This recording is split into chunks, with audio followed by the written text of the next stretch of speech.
그 태블릿 PC 보도 이후는 이 정권이 좀 약해졌기 때문에 직접적인 외압은 없었습니다. 다만 이 비난, 이 보수층으로부터의 비난, 그리고 또 태블릿 PC가 조작되었다는 말도 안 되지만은 이 특히 태극기 광장에서 저나 또 저희 아들 손석희 사장 이름까지 거명되면서 아주 규탄 대상이 된 거로 제가 기억을 하고 있습니다. 물론 그 전에 제가 이 자리에서 말씀드릴 수 있는 것은 제가 받았던 구체적인 외압이 한 5번에서 6번 되고요. 그중에 대통령으로부터 2번이 있었습니다. 그건 뭐 이번에 처음 밝히는 겁니다만은 시대착오적인 일이죠. 그때 사실은 뭐 저는 언론을 경영하는 입장에서 또 개인적으로 이 정치적 그 사건에 연루돼서 고초를 치렀던 입장에서 사실은 좀 위협을 느낀 건 사실입니다. 그렇지만은 그런 외압을 받아서 앵커를 교체한다는 건 제 자존심이 용서하지 않았고, 그리고 21세기에 또 있을 수 없는 일이라고 믿었기 때문에 제가 외압을 견뎌낼 수 있었던 것이라고 생각을 합니다.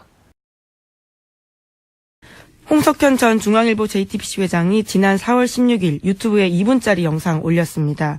JTBC에 대한 청와대의 외압이 있었다라는 폭로인데요. 구체적인 외압이 5, 6번 됐고 그중 대통령으로부터 2번 있었다 이렇게 말했습니다. 이 언론사 사주가 정치권 또 대통령으로부터 압력을 받았다 이런 거 폭로한 건 최초예요, 사실. 그렇죠. 예.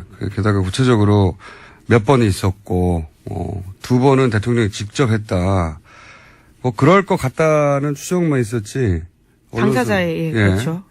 언론사 사주 정도 되는 사람이 직접 대통령으로부터 들었다. 이런 건 처음이거든요. 근데 재밌는 거는 굉장히 재밌는 포인트는 이 사실 자체가 아니라 저한테는 홍석현 전 회장이 왜 굳이 이 시점에 이거를 굳이 유튜브로 뜬금없이 올려서 폭로했느냐 하는 점이에요. 그러니까 본인이 그런 권력의 압력으로부터도 언론의 자유를 지킨 사람이다 이렇게 밝히고 싶은 거란 말이죠. 그렇죠? 예. 실제 손석희 사장이 지금도 그 자리에 있으니까 그 공이 홍석현 전 회장에게 돌아가야 하는 건 맞는 것 같은데 이게 사실이라고 전제한 상황에서. 근데 굳이 그걸 지금 이렇게. 근데 또 유튜브에 올린 것도 이틀이나 지나서야 알려지게 됐습니다. 본인이 직접 찍어서. 이거 참 예외적인 상황이에요. 비슷한 형식의 유튜브가 또 있는데요. 같은 자리에서 통일에 대한 자신의 이야기, 대통합에 대한 자신의 이야기 이런 것도 끊어서 올렸습니다. 그러니까 이게 보통은 이런 건 고발이잖아요, 고발. 네, 그 폭로, 고발. 예, 그렇죠. 그러니까 그 권력이 잘못했다라는 고발인데 이 경우는 그게 아니라 내가 그걸 지켜냈다 하는 자랑이란 말이죠. 자랑할 일이 있으면 자랑할 수 있는데 왜 굳이 하필 지금 이 시점에 이런 형식으로 하는가. 그러니까 이번 대선은 모르겠는데 앞으로 그 본인 계획에 현실 정치 참여가 분명히 있는 것 같아요. 그렇게 읽히는. 그렇지 않고서 이럴 이유가 없어 보인다. 구체적으로 언제 어떻게 할지 모르겠지만 현실 정치를 분명히 하려는 모양이다라고 저는 읽었습니다. 이 뉴스를. 예. 굉장히 독특한. 자신이 주도권을 쥐고 자기가 하고 싶은 말만 이렇게 딱 할 수 있는 유튜브 형식이어서 인터뷰가 아니라. 이렇게 생각해 보세요. 삼성 계열 언론사라고 할 수 있죠. 예. 물론 뭐 주식이 직접 삼성과 있지는 않으나 그 차명 의혹도 있었고. 여하간 우리나라 3대 매체 중에 한 곳에 언론사 회장이 관둔 직후에 대선 막판에 유튜브로 개인이 찍어서 제가 이렇게 언론 자유를 지켜냈습니다 하는 게 대통령이 그 언론사에 압력을 가했다는 것보다 훨씬 더 드문 일입니다. 참 왜 그랬을까 궁금해요. 왜? 예. 손석희 사장이 그런 압력을 받았다는 것도 물론 큰 뉴스긴 한데 그거는 그런 말들이 있어 왔잖아요. 근데 왜 하필 이 시점에 이렇게 했을까요? 저는 그래도.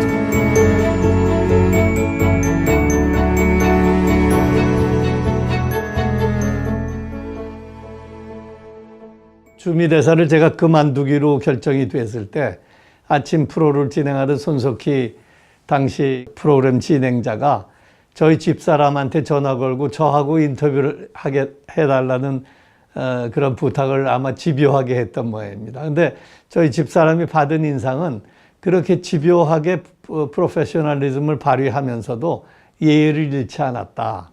거기서 저희가 부부가 좀 많은 느낌을 가졌어요. 그러다 이제 몇 년이 흘러서 저희가 방송할 기회가 생겼습니다. 그때 뉴스 진행을 우리나라 이 최고의 앵커인 손석희 앵커에게 부탁을 하고 싶다. 이런 생각을 하게 됐죠. 그래서 뭐 영입 절차는 제가 책에서도 밝혔지만 쉽지 않았습니다. 이제 세 번째 부탁을 받고 그분이 결정을 했습니다.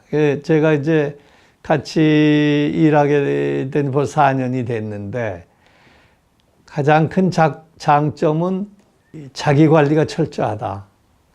바로 그렇기 때문에 하고 싶은 말을 당당히 할 수 있는 것이 누구한테나 그런 그 프로근성이 있는 분이다.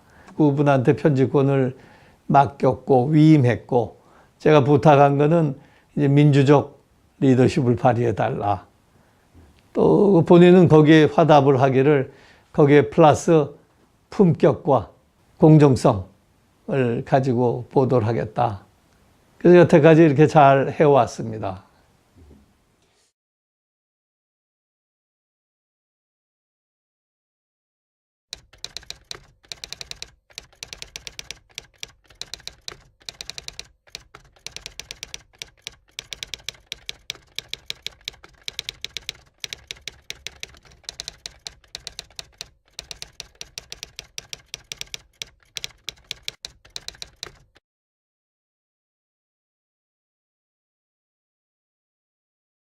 이 통일은 각각 나라의 그 국익의 관점에서 생각할 겁니다.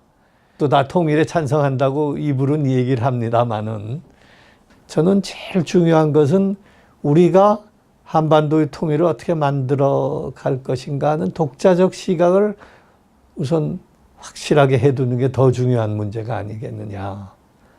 우리가 뭐 이 군사력이나 아직 이런 뭐 국제 환경 속에서 미국에 의지할 수밖에 없는 그런 상태이기 때문에 이 한반도 문제, 통일에 관한 문제, 북핵에 관한 문제에 대해서 이 자주적 노력이 부족하지 않았나 그런 생각을 늘 합니다. 북한을 어떻게 보느냐라는 그 기준 하나 가지고 보수 진보를 가르잖아요. 그래서 그런 관점에서 볼 때는 통일은 오지 않는다.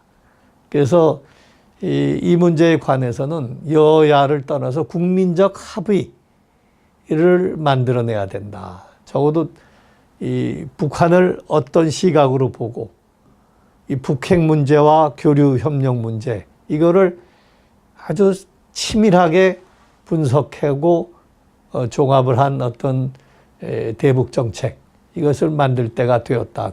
그래서 우리가 이제 어떤 그 독자적 그 정책을 수립하고 그것을 계속 다듬어 나가면서 추진해 나간다면은 그것을 기반으로 해서 우리가 미국이 이 한반도를 보는 시각도 바꿔 나갈 수 있고 뭐 같은 논리로 중국, 일본, 러시아도 우리가 다룰 수 있지 않나 그렇게 생각을 합니다.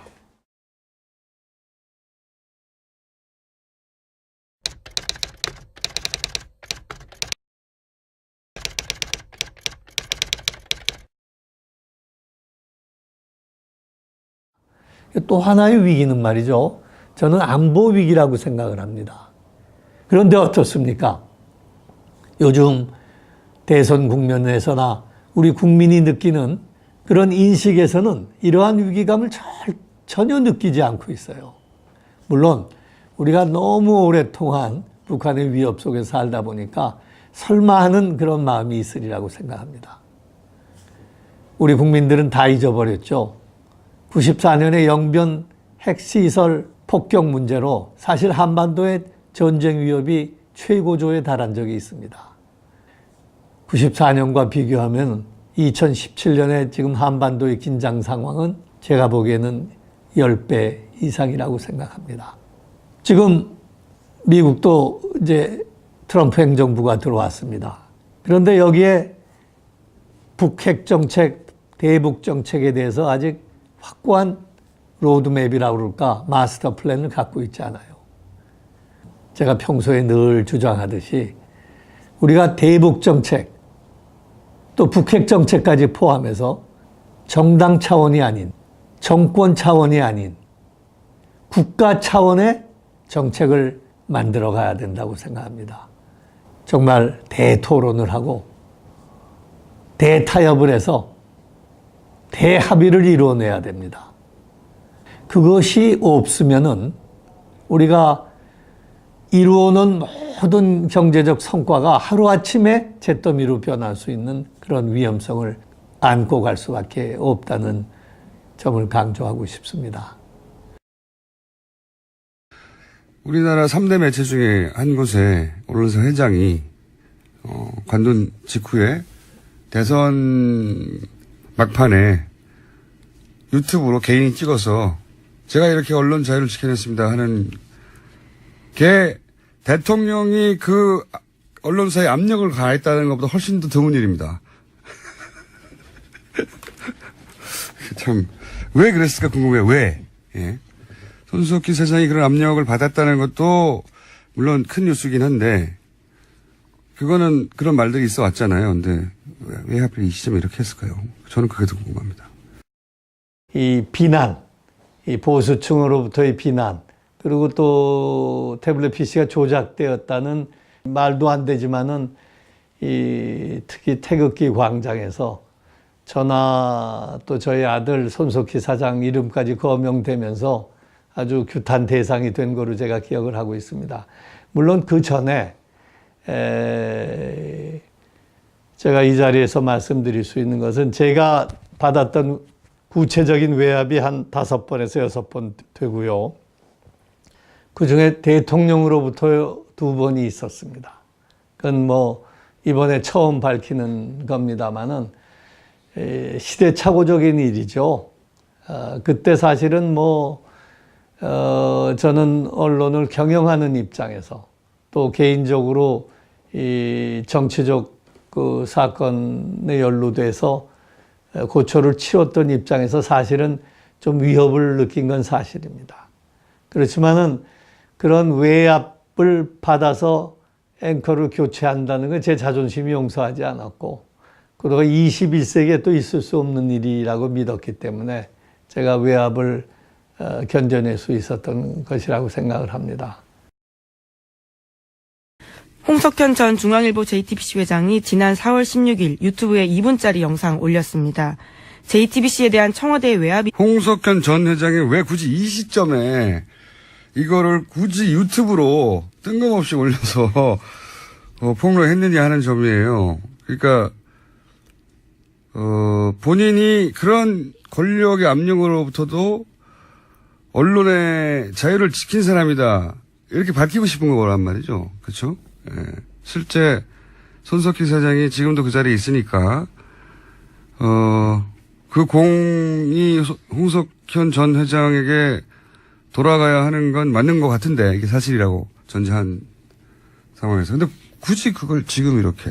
근데 또 유튜브에 올린 것도 이틀이나 지나서야 알려지게 됐습니다. 본인이 있었다라는 폭로인데요. 구체적인 외압이 5, 6번 됐고 그중 대통령으로부터 2번 있었다 이렇게 말했습니다. 이 언론사 사주가 정치권 또 대통령으로부터 압력을 받았다 이런 거 폭로한 건 최초예요, 사실.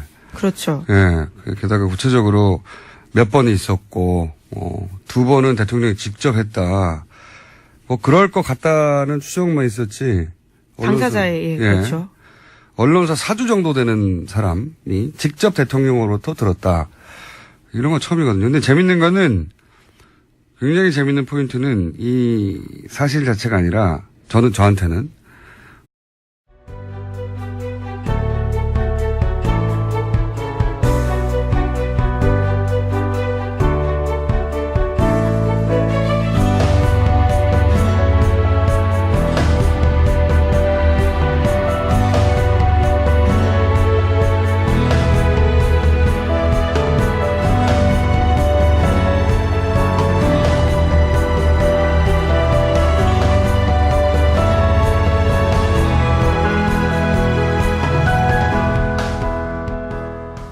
그 태블릿 PC 보도 이후는 이 정권이 좀 약해졌기 때문에 직접적인 외압은 없었습니다. 다만